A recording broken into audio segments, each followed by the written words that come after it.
El found footage es uno de los géneros más famosos del cine, el cual se caracteriza por ser, bueno, una película que simula ser un metraje encontrado, de ahí el nombre, el cual se popularizó más que nada por el proyecto de la Bruja de Blair.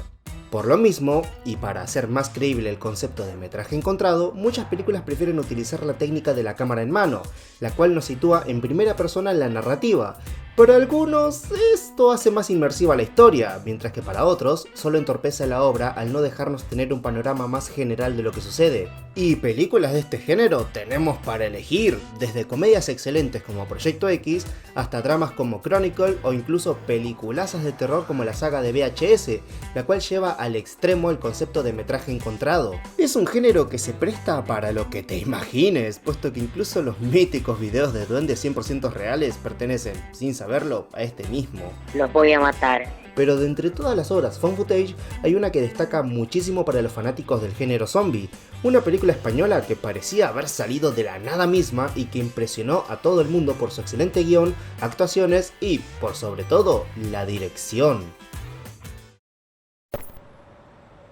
Muy buenas noches, les habla Ángela Vidal. La película arranca presentándonos a Ángela Vidal, quien se prepara junto a Pablo, su camarógrafo, para hacer un reportaje nocturno en una estación de bomberos. Rec no tarda mucho en mostrar sus clarísimas intenciones de que nos sintamos inmersos en la historia, puesto que Ángela no solo se equivoca al hablar, haciendo una pequeña pausa para acomodar sus ideas, sino que también habla con Pablo respecto a su propio encuadre, preocupándose no solo por el ruido del exterior, sino en la propia intención a la hora de hablar, haciendo una intro tan youtubesca como yo diciendo "Hola muy buenas gente", lo cual, sumado a cómo vemos que se prepara para las entrevistas, nos ayuda a sumergirnos en la historia, creyéndonos que lo que estamos viendo es un material inédito de algún metraje encontrado, cosa que se va consiguiendo más y más a medida que vemos cómo se sigue construyendo dicha obra, llegando al punto donde la historia arranca de verdad, que es cuando suena la sirena y todos tienen que subir al camión de bomberos. Y dejando de lado lo mucho que se parece esta parte a un video promedio de YouTube y lo mucho que me encula esta dama, la verdad es que toda esta construcción, desde los personajes, sus rutinas y sus herramientas, fungen como los primeros engranajes que darán pie a la historia que se desencadena una vez llegan al edificio de departamentos, donde las cosas comienzan a torcerse cuando vemos cómo hay varias personas reunidas en la recepción. Los bomberos acudieron a un llamado por una supuesta anciana que se cayó en su departamento, por lo que al ver tanta gente reunida y asustada ya de por sí no augura nada bueno, cosa que llega a su punto de inflexión cuando el equipo entra al departamento, encuentra a la anciana y, tras un momento que se antoja eterno, esta muerde a uno de los hombres, tan salvaje como si fuera un animal. Todos logran salir de allí, llevando al policía herido a la recepción para llevarlo al hospital cuando, de repente, se encuentran con que las fuerzas sanitarias han acordonado y anegado el edificio, dejándonos claro que, sea lo que sea que haya pasado allá arriba, es lo suficientemente serio como para encerrar a todo habitante en el edificio para evitar que esto se esparza. La histeria se hace presente. En menos de 20 minutos de película, esta ya ha cambiado totalmente de tono, consiguiéndolo de una manera magistral gracias a, como ya dije, la introducción, puesto que para este punto ya estamos tan inmersos en la obra que lo que suceda de ahora en adelante terminará pareciéndonos verosímil, puesto que hemos visto, casi en primera persona, la escalada de la situación. Lo que parece una noche tranquila de reportaje se terminó convirtiendo en una cuarentena involuntaria en un edificio anegado por una amenaza desconocida, haciéndonos sentir tan nerviosos como todos los presentes, nervios los cuales van escalando con el griterío hasta que llegamos al primer clímax de esta película. ¡Un momento! Mi marido está fuera y dice que está lleno de policías, que está cortada la calle y que no le dejan acercarse al edificio y le traía antibióticos a la niña.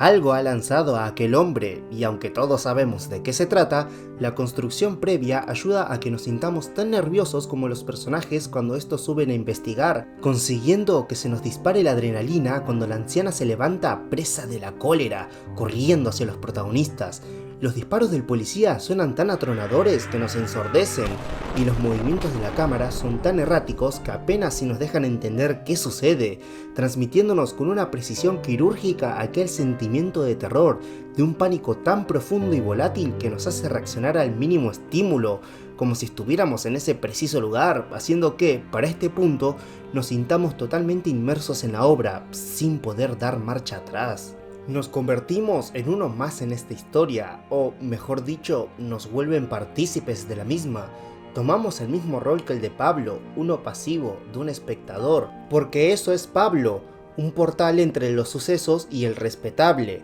Lo que él ve, nosotros lo vemos, y como si de un personaje de videojuego se tratara, lo encarnamos, cosa que queda muy en claro cuando, tras el tiroteo, nos quedamos observando el silencio de lo que fue el suceso, respirando junto con los personajes, creando así una conexión casi íntima que invita al espectador a ser partícipe, a asumir aquel rol pasivo del camarógrafo. Esta decisión, como ya dije, nos convierte en cómplices de lo que presenciamos, cosa que nos hace desear que todo salga bien, ya que los momentos de mayor tensión realmente nos hacen poner tan nerviosos como los protagonistas, e incluso nos hace interesarnos por lo que los inquilinos tengan que decir, puesto que, aunque no de manera literal, estamos junto a ellos en esto, lo que nos hace querer prestarles atención. Y sus comentarios, la verdad es que son muy realistas, aumentando mucho más la inmersión. Algunos rozan la xenofobia, la redundancia e incluso están impulsados por el miedo, cosa que nos hace bajar la guardia cuando Jennifer entra en plano. La niña revela estar enferma, al igual que su perro, cosa que no solo conecta con la tercera película, sino que, además, augura lo que pronto pasará, preparando el terreno para el segundo clímax de la historia, puesto que si el primero fue aquel tiroteo con la mujer en el departamento, el segundo apenas estará por llegar cuando el agente de sanidad entra en escena, examinando los cuerpos heridos, los cuales, de un segundo a otro, se levantan presos de la sed de sangre. Es entonces cuando se nos revela que la presunta infección se transmite a través de la saliva, de las mordidas, para luego confesarnos el porqué de la forzosa cuarentena, contándonos sobre un perro que, tras sufrir una infección, volvió de la muerte totalmente agresivo, obligando a los veterinarios a sedarlo para luego sacrificarlo, conectando con la historia de Jennifer. La tensión se hace palpable cuando todos miran a madre e hija, en silencio, a sabiendas de que han sido ellas quienes, sin quererlo, han esparcido la infección en el edificio. La histeria se vuelve a apoderar del lugar cuando Jennifer se transforma de manera para nada conveniente. Su madre no puede hacer más que gritar su nombre, impotente mientras es esposada en el pasamanos de la escalera mientras su hija corre peldaños arriba, trayendo así el segundo clímax de la historia. Sí, podrá parecer repetitivo que Rec reutilice esta fórmula de un momento pausado, clímax, y en cierta medida lo es, pero al contrario de lo que podría parecer, no termina aburriendo. Ya no solo porque siempre es interesante ver cómo patean a un niño zombie, sino también por cómo están dirigidas las secuencias, jugando con las expectativas del espectador para dar un giro de tuerca hacia lo inesperado. Ya vimos como al principio rompen con nuestras expectativas, haciéndonos creer que la amenaza había pasado una vez bajaron todos a la recepción para inmediatamente sorprendernos con un Liam Payne. Y acá no fue distinto, puesto que si bien se cumplió el cliché de la niña que se queda quieta y ataca de repente, termina dando un giro cuando la anciana infectada del principio vuelve a aparecer, dotándola de cierta inmortalidad que obliga a nuestros protagonistas a bajar de regreso a la recepción, topándose con que los infectados de la fábrica textil ahora están abriendo la persiana, dándonos una trágica escena donde la desesperación nos carcome por dentro. Ya no solo por el hecho de que los protagonistas están acorralados en un edificio, sino también por la pobre mujer esposada en la barandilla, puesto que nadie puede hacer nada para salvarla, obligándonos a ver cómo la devoran viva, usándola como carnada mientras los demás huyen para ponerse a salvo, haciéndonos sentir impotentes ante un acto tan cruel, pero que a la vez sabemos que, en realidad, no se podía evitar, haciéndonos sentir como si nuestro corazón se carcomiera a sí mismo mientras no podemos hacer otra cosa más que escuchar los gritos al otro lado de la puerta, que suenan como una infernal cacofonía. Es entonces cuando llegamos al tercer clímax de la obra, casi sin espacio para respirar. El tiempo se acorta, asfixiándonos, dándonos apenas unos minutos para revelarnos de una posible salida a la cual los protagonistas podrán obtener a cambio de un enorme riesgo, puesto que, para conseguirla, deberán encontrar la llave del presidente del edificio. Es así como nos adentramos al último cuarto de la película, donde los protagonistas optan por buscar las llaves, teniendo que subir las escaleras, las cuales están infestadas de aquellos seres. La desesperación se hace palpable cada segundo que pasa, teniendo que subir las escaleras prácticamente a contrarreloj mientras que Manu se carrea el escape, siendo él quien decide pelear con los infectados. Es entonces cuando los nervios y la desesperación se ponen a flor de piel cuando, tras el sacrificio de Manu, nuestros protagonistas se ven forzados a encontrar la llave del presidente, escuchando cómo los infectados suben los peldaños para cazarlos, teniendo que elegir entre decenas de llaves, y es entonces cuando, al verse acorralados en las escaleras, la película llega a su clímax más fuerte, el momento donde toda la construcción previa, la inmersión que nos hizo partícipes, hace gala de presencia, entregándonos uno de los mejores momentos, que nos hace sentir como si nuestro corazón estuviera a punto de reventar de adrenalina.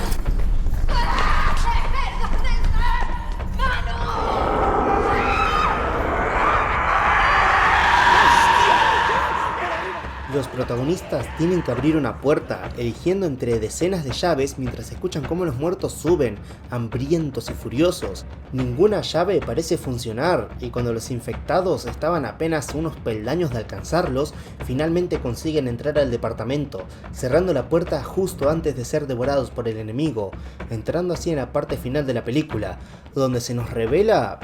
que no se trataba de zombies o infectados todo este tiempo, sino de poseídos. ¿Ah? Sí, existe una infección como tal que se transmite a través de las mordidas, pero esta no se remonta a algo físico per se, sino a algo meramente espiritual. Es, por decirlo así, una posesión demoníaca que se transmite a través de la saliva, dándole un giro muy original al clásico concepto del apocalipsis zombie, convirtiéndolo más en un apocalipsis demoníaco, cosa que, sí, no arruina en absoluto la película, pero que sí puede terminar chocando al revelarse de manera tan abrupta, puesto que absolutamente nada a lo largo de la película parecía apuntar a este final, haciendo que este giro se sienta totalmente salido de la nada. Soy consciente de que existe un cómic, el cual no se me canta el orto leer, que explica esto, pero aparte de ser un material ajeno a la película, salió después de la secuela. Por lo que, no, este giro es totalmente salido de la nada. Pero bueno, volviendo a la película, ya todos conocemos la mítica escena final, donde, al apagarse las luces, pareciera emerger una criatura de la misma oscuridad, casi como si la misma penumbra le diera una forma corpórea, la cual tantea el terreno en busca de nuestros protagonistas, matando a Pablo y secuestrando a Ángela en una de las escenas más famosas del cine, concluyendo así esta obra y dando pie a la secuela. Pablo, grábalo todo. Por tu puta madre. REC es una película excelente, la cual hace partícipe al espectador gracias a su desarrollo previo y a cómo está dirigida la obra, haciéndonos sentir parte de todo lo que sucede a través de la propia cámara, dándonos así una de las mejores experiencias del género found footage. Sí, tristemente se tropieza muchísimo con aquel final tan abrupto, producto de la poca duración de la película, la cual quizás es la responsable de que no se haya podido desarrollar este giro de guión, puesto que, con créditos y todo, dura apenas 1 hora y cuarto. Soy consciente de que esto se desarrolla de mejor manera en la secuela, la cual se enfoca totalmente en esto, cosa que complementa y desarrolla esto mismo, pero eso no quita que el final de la película como tal sea lo que es, un final prácticamente salido de la nada, pero que, como dije, no empaña para nada lo excelente que es esta obra, la cual nos lleva por un viaje lleno de desesperación, haciéndonos temer por la vida de los protagonistas como si la nuestra propia se tratara. Y eso es, para mí, lo que me lleva al final del día y lo que me permite perdonar aquel final tan abrupto. Pero, como siempre digo, una cosa no quita la otra. Pero bueno, sin nada más que decir, yo soy Laiko y que tengas una excelente semana. O mes, o año, Dios sabe cuándo se me cante el orto subir otro video.